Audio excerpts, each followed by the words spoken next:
ಪ್ರಜಾಧ್ವನಿ ಇದು ಪ್ರಜೆಗಳ ನಂಬಿಕೆಯ ಧ್ವನಿ.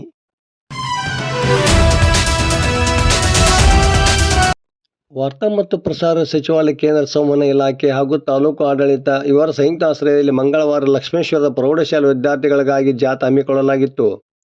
ಪಿಎಸ್ಐ ಈರಪ್ಪ ರಿತ್ತಿ ಹಸಿರು ನಿಶಾನೆ ತೋರಿಸುವ ಮೂಲಕ ಜಾಥಾಕ್ಕೆ ಚಾಲನೆ ನೀಡಿದರು. ಈ ಸಂದರ್ಭದಲ್ಲಿ ಕ್ಷೇತ್ರ ಪ್ರಚಾರಕರಾದ ಜಿ. ತುಕಾರಾಮ್ ಗೌಡ, ಶಿರಸ್ತೇದಾರ Maniyar, Muralidhar Karbari, Eshwar Medleri, B. M. Kumbar, S. S. Jirankalli, D. N. Doddamani, I. B. Jakkanagouda, Satish Bomle, Umesh Nekar, H. B. Sannamani ಇದ್ದರು. M. C. Banagar, B. B. Danadamani, R. B. Joshi ನಿರ್ಣಾಯಕರಾಗಿ ಆಗಮಿಸಿದ್ದರು.